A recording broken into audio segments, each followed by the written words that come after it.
Hey everyone, welcome back to this third episode of D3 Mini, District 3 Podcast Mini. My name is Irvin. Joining us for this episode today, we have the current mayor of Springdale, Mayor Doug Sprouse. Thank you for joining us today. My pleasure. I've been looking forward to it. I feel like we have a lot to talk about. I don't think I know much about you besides what is Googleable. Okay. And that's not a lot. You managed to find a way to stay under the radar here. But are you a Springdale native yourself, Mayor? I am a Springdale native. Irvin, I was born in Fort Smith. Okay. Back in 1956. My dad, he got a job in Fayetteville. He was in the furniture industry. Okay. And got a job in Fayetteville and moved us up here in about 1960 to Fayetteville, and then in about 64 we moved to Springdale, and I've lived here since then. I was 8 years old, just about to start second grade at Westwood Elementary. Okay. Yeah. And so you went through the whole Springdale school system. Mm-hmm. I'm guessing you graduated from Springdale High School as well. I did, 1975. Oh, wow. We're the greatest class alive. We're the class 75. So there you go. Wow. And how, you've been here, I know that going into this interview that you had been here for quite a while, and I kind of want to know, like, in your perception, like, how were things back when you got here? Oh, wow, it's so much different. First of all, I had a wonderful upbringing, just as I hope that's the goal for me to see kids in Springdale today and families in Springdale today have that same quality of just, you're not young for very long. Mm-hmm. When you're young, you think you'll never get older. You're looking forward to all those milestones, getting to drive or getting to vote or things like that. And we end up wishing our life away. But I tell you, looking back as a 67-year-old, that short period of time is so important for us. And it's true. What I've heard my whole life is the older you get, the faster time goes. As you watch your kids grow, and now Sandy and I have 9 grandkids, and and the oldest is now just turned 15. So it does go fast. So enjoy your time. Enjoy the journey, I guess. It would be a good lesson. But Springdale was much smaller, of course, both geographically and in population. I think when I was growing up, we had around 12 to 15,000 residents. Now it's what, like 82? We think we're right at 90 right 90 now. now? Yeah. Okay, so the signs need to be updated then on this. Yeah. Well, those signs are what was during the decennial census. Mm-hmm. So we're. But we think we're 90 or over now. Oh, wow. Well, first of all, we think even the numbers from the census were undercounted. There were some things going on, and I think and just in our Marshallese population alone, I think by the number of kids we have in school, in our schools, that tells us that we're definitely undercounted in our Marshallese community. So I think it's safe to say we're at least 90,000 right now. And but I mean, when I was growing up, we really had one park. I mean, Murphy Park was the park, but we just said go to the park. We didn't have to say which park. We call it the Duck Park. Yeah, the Duck Park. The Duck Park. All right. It's Springdale. A lot of ducks and geese. I remember before the lake was there. It was a park, and where the aquatic center is now, that was our Little League baseball field. We had one baseball field for games for Little League, and then we had another baseball field for the older players, 13 and up, over by the airport on Powell. So that was our 2 ballparks when I was growing up. The alternative high school now was the youth center, and it was much smaller than it is now. It was added on to significantly in the 1990s. It was basically one basketball court and a snack bar, and had 2 pool tables, and a few offices. Had a couple of rooms for equipment, football equipment for Kids Day football. The funny thing about, there was one basketball gym, one basketball court. There were no place for stands or anything like that. But there was a trampoline in the corner. It was a big rectangular trampoline that actually took up the corner out of the basketball court. But we just made do. You know, if you were playing basketball, you just had to play around the trampoline. Oh, wow. But the trampoline, people would stand in line. They would ring that trampoline because it was a large one. It was like a 9 by 12. It was a big trampoline, and but everybody, you get 3 minutes, and somebody would always time. So you got 3 minutes, and then it's time for somebody else to get on. People would jump. It was a simpler time, so we didn't have things on our phones to do or anything like that. But what else do y'all do for fun back then? You know, rode our bikes a lot. Rode our bikes everywhere or walked. You know, as you got older, you played baseball. We really didn't have any soccer. We didn't have. But you played baseball as a youngster until football started, and then basketball, school sports. But did you ever play sports in school yourself? I did. I played football starting with Kids Day all through junior high and high school, and then baseball too. But back then, baseball was actually always my favorite. But we didn't have school teams back then. You didn't have high school baseball in Springdale, or really hardly anywhere in Arkansas. You played the other leagues. Like as you were younger, you played Little League, then you graduated to Babe Ruth League, and then American Legion. So it was much different. I wished we had school teams back then because of baseball. I probably would have concentrated on that rather than football. Now you can't like drive around Springdale without seeing a baseball field and people playing all the time. That's right. Yeah, that's exactly right. Well, we would go to the movies a lot. You know, especially as we got a little older. The Apollo was our theater, and that was an actual movie theater. It was a movie theater. Oh, wow. Yeah, the one on Emma, right? On Emma, about every Saturday. I mean, we would go spend almost every Saturday, especially through the winter when the weather wasn't as nice, at a movie. We'd be going to a movie. How was the downtown area at that time? It was pretty busy. You know, it was pre. We had a Walmart, but we hadn't had it very long. It was up by the Plaza Shopping Center where the Harps just closed. Oh, okay. Yeah, that was our first Walmart in Springdale, and but still there was no big draw away from downtown for retail or for, you know, we had clothing stores, shoe stores, we had the movie theater, had a few restaurants, and it was where people went on Saturday, and you know, it was a pretty thriving place. I do feel like, when you can tell me this if I'm wrong, I feel like nowadays more people flock more down to downtown Springdale than before. Usually I feel like Springdale folks would migrate to Dixon, would migrate to Rogers, and I'm seeing more people showing up to downtown Springdale now. I am too, and that's very satisfying to me when Sandy and I go to a restaurant or do something downtown, and we may sit by someone from Fayetteville or from Bentonville, and many times younger, that are hearing good things about downtown Springdale and like to frequent downtown Springdale. It's changed so much in the last few years. So even though it's becoming busy again like it used to be, it's a different kind of busy. It's a little more entertainment focused. Although we are getting more and more good retail and restaurant opportunities down here. Yeah, I'm seeing a lot of growth. I've heard from a lot of the folks that are about to open a new business downtown in Springdale, and some of it's public, some of it's not, and I'm just really excited to see the growth in the next few years. Me too. So talk about like your involvement with politics. When did you start? When was this an idea for you, and why did you decide to pursue? This was not anything I grew up thinking I would do. Honestly, I was a small business owner after. I started a furniture upholstery business actually with my dad. I'd worked for it's kind of funny, my father-in-law had Hunt's Upholstery. So I married into an upholstery career, but my dad, my father had also always been in furniture and upholstery. So I was kind of getting hit from all sides for furniture upholstery or furniture production.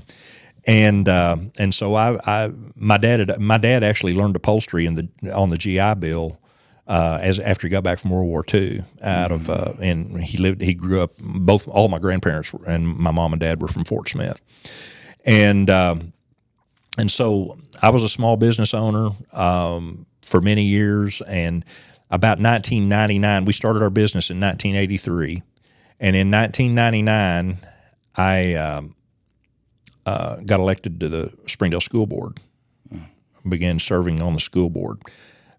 We had 3 kids in the school district, and thought it was just something. I just wanted to serve somehow, and really enjoyed my time on the school district. We were a very fast-growing school district at the time, still are, but very, very many changes too. With the change, rapid changes in demographics and a lot of challenges with English language learners, and then from our Hispanic community primarily, but also when our Marshallese community began to grow, dealing with a language barrier in Spanish is quite different than dealing with the language barrier with Marshallese. It is.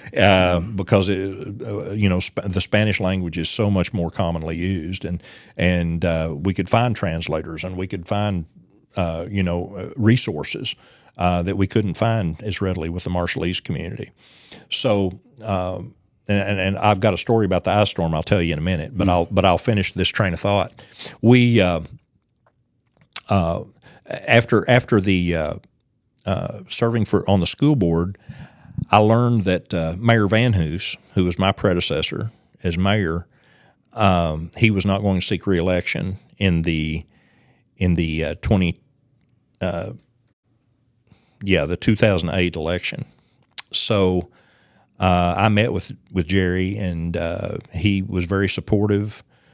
So I decided I had some encouragement from from friends and from some of the business community, and I talked with my pastor, a longtime member at Cross Church. It was First Baptist years ago when Sandy and I started going there, but had a lot of friends praying for me and helping me make that decision. And once I made the decision to run, I was glad I did. But I ran for the 2008 election. It was an open seat for mayor, and there were 6 of us in the race. I ended up in a runoff. Who was it with? I forgot. The runoff was with Mike Overton, who was was a council member then, still is, and we get along great. No problems there. Yeah. But I won that runoff, I was 50. I think I'd have been 51, 52 when I took office, and I had never had any idea until about less than a year before, that I was going to run for mayor. It was not a long-term goal. It was not something I'd always wanted to do.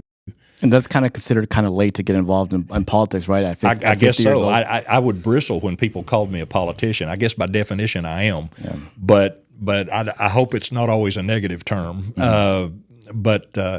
But I've just, it's really been it's just been such a blessing to get to serve in a city where you grew up. Mm. And I do look at it as a position of service. And I think our council does too in their positions, but it's just been a real blessing to get to grow up here and to see the changes. And it's changes, so many times we're resistant, or we're a little concerned about change because there's an unknown element to that. Mm-hmm. But Springdale changed rapidly, and I couldn't be prouder of the way Springdale, the people of Springdale, the school district of Springdale, the way they've embraced and embraced that change, and we're much better for it. I'm glad that my kids got to go to school with a much different Springdale than I did. Mm-hmm. They still loved their childhood, but they got to experience so much more because we have people coming here from all over the world. Yeah, and I talked to Dr. Cleveland just a couple of months ago, and I asked him about this, and he said, on any given week, there's somewhere between 45 and 60 different languages spoken in the Springdale School mm-hmm. District. That's amazing to me. And I can be in a national meeting. I'm a board member of the National League of Cities, and I can be talking with a council member or from or a city leader from, say, Los Angeles or the Los Angeles area. Much higher population, obviously much larger school districts. And when I tell them how many languages are spoken in our school district, it just blows them away. Yeah. Even when I speak to people like outside of Arkansas, like national conferences for whatever I'm involved with, right. And I tell them about like the diversity here, they're very impressed. Yeah. And they sometimes don't even believe me. Mm-hmm. They're like, no, I'm pretty sure it's like pretty white, right? And I'm like, no, come to Springdale, come to downtown Springdale, look at the shops on Sunset. It's a very, very diverse area. Right. When would you think, if you had to look back based on your perception, when did the population of Latinos start getting here to Springdale specifically that you recall? I really started noticing it more in the 90s. I think it had already started, like late mid 80s, right? Probably late 80s. The first few. But where I noticed it really, just because my kids were in school, the schools always kind of see all that first, because schools get involved directly with families and that's why I credit a lot of, we've not been perfect, but a lot of the positives and the way Springdale has dealt with this change, I have to credit the school district because they're very welcoming. They understood what issues come with that, whether it's a language issue, which is what it usually is. That's the one everybody notices first. And there's probably a lot of growing pains too in the process absolutely. as well. And so there's growing pains with growth, no matter what it is. But when your demographic is changing so much, that brings additional challenges. And but I just think both, whether you're talking about the people of Springdale that grew up here and saw the need to address the change properly, or whether you're talking about the people who came here who chose Springdale to come here. I just think I don't know that it could have, that rapid change could have been handled any better. There are always going to be issues, but I'm so thankful that we've come through that as strong as we have. And it's just good people here and good people moving here. Yeah, that make that work. What do you think? Because I'm guessing with the diversity, there's always pushback. Sure. I feel like in every city.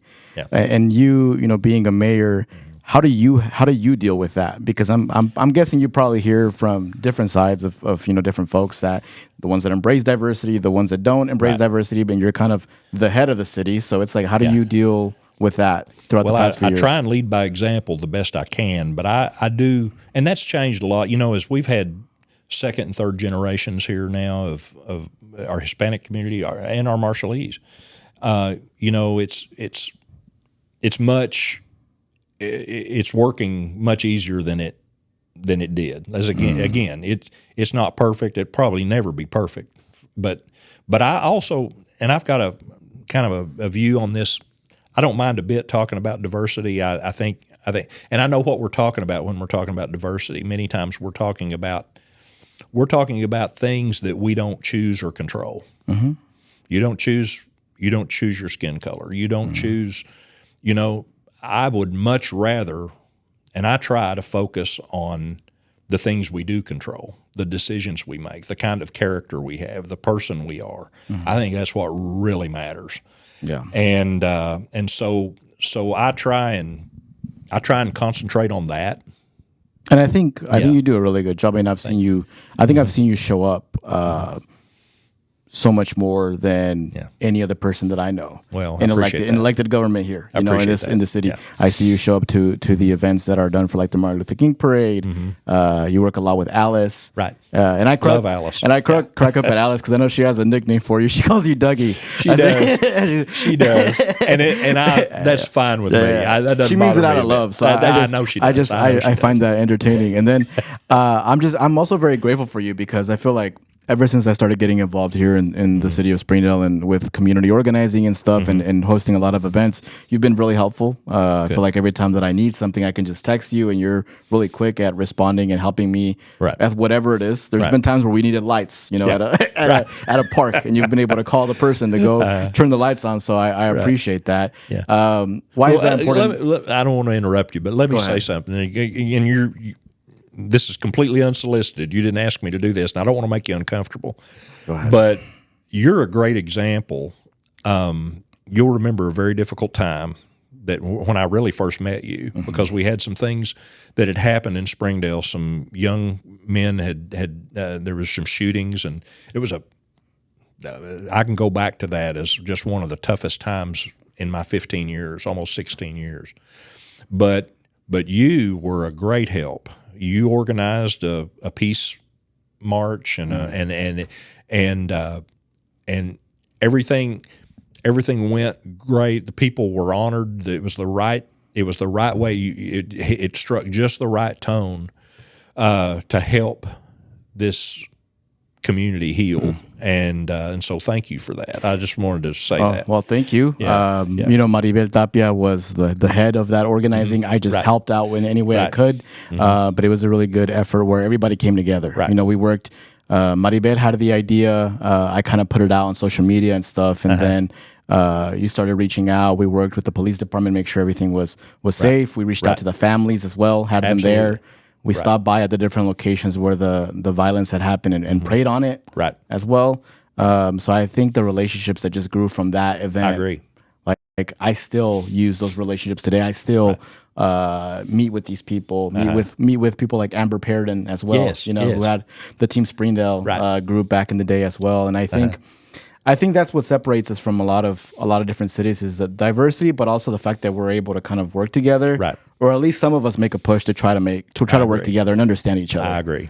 Right. That's the only real way forward. Yeah. And I think I'm really fond of like the Marshallese community, for example. Every time I go speak somewhere outside of the area, I always bring them up as like what's happening in our town, and not only talking about their history, but talking about their history outside of Springdale, but their history here, and how we're still working on trying to make sure that this city becomes and the state becomes more inclusive towards them. Yeah. And I'm excited to see where that goes in the next few years. I am too. Can you talk a little bit about like when you started becoming a mayor, when you first became a mayor, what are some of the things that you were interested in implementing or ideas that you had that maybe you got to see grow into fruition? Sure. Springdale,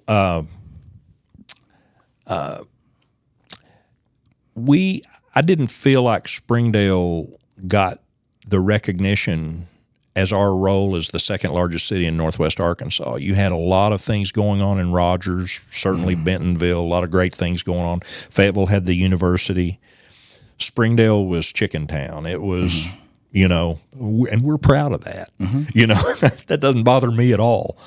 But it seemed like, and I think that manifested itself in that we didn't have the commercial development going on that the other cities did. We sort of got leapfrogged as Fayetteville for years had been sort of the center of economic vitality in Northwest Arkansas, and then in the 80s and 90s things started to grow quickly up in Benton County with Walmart and Rogers and the Promenade and all that going on, and Springdale sort of got jumped over.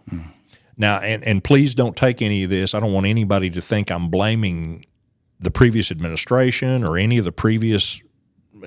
Timing is just everything. And so when I got in, one of the biggest things is campaign issues and everything that we talked about was being more helping grow more development in Springdale, most certainly residential development. We have that coming because we had the growth, but we were becoming a bedroom community where people lived, but they would go other places to spend all their money. And money, whether we like to admit it or not, money is what allows us to build streets and provide protection and build parks and all those things. So we needed to get more more development to help fund the things, the amenities that our residents want. And so that, you know, we had just lost we had one Sam's Club and had just lost it, and Fayetteville got it. They built it in Fayetteville. We had just, not to go into great detail, but there was a new law passed in the state, a streamlined sales tax, which changed the taxing entity from point of sale to point of delivery, which meant that, you know, you could have a Springdale business providing services, but if those services went outside the city of Springdale, that city got the sales tax revenue, which really hurt. And I was an upholsterer at the time, so a lot of the furniture that we did for people, we did work for people in Fayetteville and all over Northwest Arkansas. In fact, all over Arkansas. And so when we would deliver outside of Springdale, that city got the sales tax. So that really hurt Springdale because we were big in furniture sales, and we had National Lumber at the time, and of course Lowe's, and any if National was selling a truckload of building supplies to some building site in Gravett, well, Gravett got all the sales tax, even though we provide the infrastructure for the store and everything. So that was a big hit. We kind of got a perfect storm, and Springdale's sales tax revenue had really dipped. We lost about $1 million a year when Sam's Club closed and moved to Fayetteville. And then on top of all of that, in 2008, 2009, just as I was getting elected, we had a pretty major recession. So it was a tough time. But I've made a long answer out of what should have been a short one to your question, but revenue, so that we could provide the services that people want and need, and that was the biggest task. And I think, you know, Rogers, great things going on in Rogers, and Northwest Arkansas has a lot of great cities, and I'm pleased that we work together as a region, and I'm friends with all the mayors, and we have very good relationships, but we still compete. And Rogers isn't going to stop while we catch up. Bentonville's not going to stop while we catch up. Fayetteville's not going to stop. So they continue to do better, which is great, but we're closing that gap. And we've closed it a long ways, and from a revenue and standpoint, I think just looking at downtown or looking at the overlay district. I was at a great groundbreaking the other day for Tesla's new headquarters. It's going to be great, and it's not just, you know, we used to have the east side west side thing. When I was growing up, we had that, Irvin, back in when race wasn't really a part of it at all, but it was an income thing. You know, the east side was the poor side of we had the railroad tracks, and I always hated that, and I think we're overcoming that. I hope we are, because we see such great development and so many great things happening on the east side of Springdale now, and I hope that railroad track thing is disappearing, you know, as far as a barrier, because I don't see it anymore. And what do you see as like the biggest difference now when it comes to that? Because I know that, you know, you'll probably still hear it from people. I feel like a lot of it is about like perception or like what you're going through, right, as an individual. But what do you think are some things that has changed that for you specifically? I think being able to raise $13 million of private money for Luther George Park is a huge deal. And that's a park that the community around the park needs to embrace and own. And Luther George that's where we did the piece. Yeah, that's right. There's going to be a stage there now too, right? Yeah. Have you gotten to see it yet? I haven't yet. Oh man, drive by when you leave. It's going to be amazing. There are going to be people from all over the world come to see that. But we still want it to be a park for the community, and we want everybody who lives anywhere in Springdale, but around there especially, want them to feel like that they belong there. Is that something that you've been like actively thinking about during your tenure as mayor, to be like, how can I balance this a little bit, for the folks that do say that the east side maybe doesn't get as much love? Well, and I'll tell you where I hear it more now is I'll give you a perfect example. When Chick-fil-A opened, or when there's a restaurant that opens on 412 West, you see it on social media, you see it everywhere. Man, we could sure like to have that on the east side. Yeah, I saw Chipotle open over there, and I'm like, I know. And honestly, of course, cities don't pick where those things go. All we can do is provide the infrastructure and hope that the market will drive things. But I can tell you, if Chick-fil-A had located their first store on the east side of Springdale, they would have done just as well. Yeah. And they're one of the top Chick-fil-A's anywhere now. We'll get more Chick-fil-A's. Yeah. We'll get more Chipotle's. But the east side does still lag behind. Some of it's water and sewer infrastructure. We've had to put a slowdown because you'll see a lot of the Springdale Water Utilities investing millions of dollars now on upgrading water and sewer infrastructure, lift stations, so that more of that land can be developed. Okay. And so that's all happening. We just got word that Mayor Womack, I call him Mayor Womack, Congressman Womack was able to get in a bill, $59 million to help continue Highway 612. It's already funded by RDOT all the way to 265. Okay. But so that's getting done. But Womack's bill, or what he got in the funding bill, if it gets through past the Senate and if the president signs it, it will also include $59 million for the rest of 612 all the way out to Sonora. That's going to open up so much more. That's close to where I live, close to Sonora. Absolutely, yeah. The corner of Springdale. So that things like that. I think honestly, the east side of Springdale has more potential for growth than the west side. Everybody thinks west, and then the west will continue to grow, and that it'll be. But once the infrastructure is in place to support more residential and more commercial growth to the east. I think we're going to see all the way out to the lake. I think we're going to see more and more development. I think east side of Springdale can be just as successful and developed as the east side of Fayetteville, and I think that's going to happen. Excited to hear that. Yeah. Talking about Rogers, one of the things that I brought up with you, and we've talked about this before, but I wanted to talk about it on the podcast. Okay. They recently had storm damage over there in Bank County. Yep. Unfortunately, there was some lives that were lost with that. Yeah. And we had a similar situation in Springdale. I believe no one passed away during the Springdale. We were very thankful for that. Yeah. But there was a lot of damage. There was. I feel like as an outsider, as someone that's not working for the city, I mean, you have your own perception of things when things like that happen. There's probably some folks that were like, "Hey, like, why is there not more people visible out here?" Right. What does that look like from your point of view? What are some of the things that the city was doing at the time when the storm damage happened? Okay. Let me say a couple things, and I know they'll experience the same thing in Rogers. What you notice I want to congratulate the community, because the community can do things that the city can't do legally. We can't go on private property.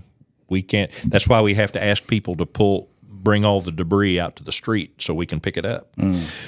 And so it's all about volunteers, and the federal government is just, that help is slow. Yeah. That help is slow. So, we'd been through it with the ice storm. I don't know if 3 weeks after I got into office, we had the 2009 ice storm, and it was devastating. And the damage was much more widespread than what we had with our tornado. The tornado, it was terrible where it was, but it wasn't as large an area as, say, they're dealing with in Benton County and in Rogers. Yeah. But wherever it hits, it's bad. And you'll hear, I've heard Greg Hines talk about it. I've seen news stories on it about how the community has come together, and that's what it takes. Community, churches, nonprofits, because we can't spend taxpayer money on private property. Okay. It's against the law. That's why everything has to be pulled out to the public right of way for us to pick it up. And we went through that with the ice storm.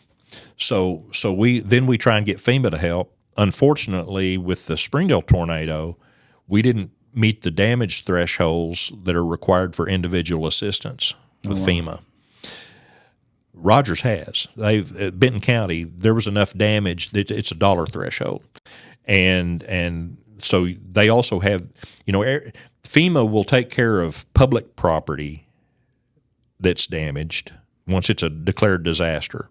If we had damage to bridges or damage to, let's say City Hall got blown down, that's public property, so that FEMA would kick in on that in time. It's all reimbursement. You still got to spend the money first. But for individual assistance, for private property owners or somebody who's underinsured, or that's what we ran into a lot here. A lot of the difficulty was that people, even if they own the property, it may be underinsured because inflation of housing values had gone up so much, or cost of building. So they are underinsured, or they may be renters and not have insurance on their contents, or there's probably insurance on the building, but maybe not on their contents. They could have lost everything. And that's where the nonprofits are so, and churches. I can't say enough about the churches in Springdale and the help they bring, but just neighbors helping neighbors. But you've got to reach a certain threshold before FEMA will come in for individual assistance for private property owners, and we didn't reach that threshold. We did with the ice storm, but we didn't with the tornado last year or 2 years ago. So that's what I felt like, and hey, we live and learn, and I'll do more if I know what more we can do. But the bottom line is that cities can't use taxpayer money to help clean up private property. Yeah. That's good information to know, because I'm pretty sure the majority of people in the city had no idea. I know. And I think that's why it's important to kind of educate folks and clear things up. So I think you're up for re-election again, right? I am. I've just decided, I kicked it around a little bit, and I decided a couple of months ago that I would seek one more term. And the election is this November, and you're unopposed. So far, I'm unopposed. Nobody has announced that I know of. We've got 4 council seats open, or not open, but for re-election, and then the mayor. And filing begins the end of July through the first week in August. It's 1 week filing period. And that's when you really know if anybody's running. People can announce all day, but until they file, they're not on the ballot. And it's every how many years for mayors? 4 years. Every 4 years. Okay. And city council is 4 years too. But we have 4 wards with 2 council members in each ward. So every 2 years you have one of those wards, one position out of each ward up. So basically, every 2 years, you're going to have 4 council members up for re-election. Yeah. And what do you, if you do get reelected this year, what are you most looking forward to work on, or is it one of those things where you're just kind of still wanting to see, the growth that you've been working on for years kind of develop? The growth, there's a lot of things, you mentioned there's a few things about you can't talk about. I got a few things I know about I can't talk about either. You can tell me after we stop recording. But exciting things continue to be talked about and planned for Springdale from the development community. I want to see some of those things come to pass. I want to see our senior center open, our new senior center that we'll break ground on in August. Okay. It'll go right across the street from the Jones Center, across from Washington School building there, and be a great facility. I think. Well, there it is, right there. Okay. And perfect timing. Good timing.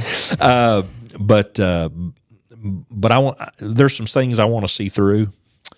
And just I want to be sure the table is set well for the next person, whoever that is. I know that everyone has a shelf life, and I don't. When I started this, that would make me mayor for 20 years if I'm elected and serve the full 4 years, and that would be the longest serving mayor Springdale's ever had, except it would tie Charles McKinney, who was also mayor for 20 years.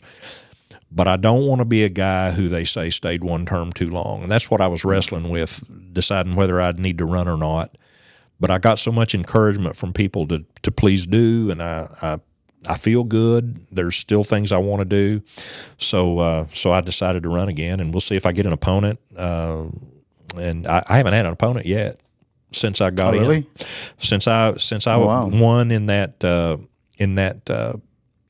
runoff with Mike Overton in 2008, I've the last two re-elections I haven't had an opponent. So I'll be going for my fourth term. It won't hurt my feelings if I don't have an opponent this time. But honestly, in a city the size of Springdale, we should have more people interested. Yeah. At least if not as mayor, then at the council level. That's one of the things that I'm always trying to push. Yeah. You know, specifically, I mean, we have a big Latino population. All right. We have a big Marshallese population. Right. Like, we need representation. Like, I'm hoping that in the next few years we manage to have a Marshallese person on the Springdale City Council. Yeah. Like, that would make me so happy. Yeah. For them to have representation and to have people that show up, you know, to their events as well. Right. And the good way to do that would be for them to any people who are listening. We have if you go to our website, which is on the screen there, springdalear.gov, and there are places where you can put in a resume for different boards and commissions. That's always a good way to learn more about the city. And you know, we've got a very diverse planning commission, you know, but they're appointed.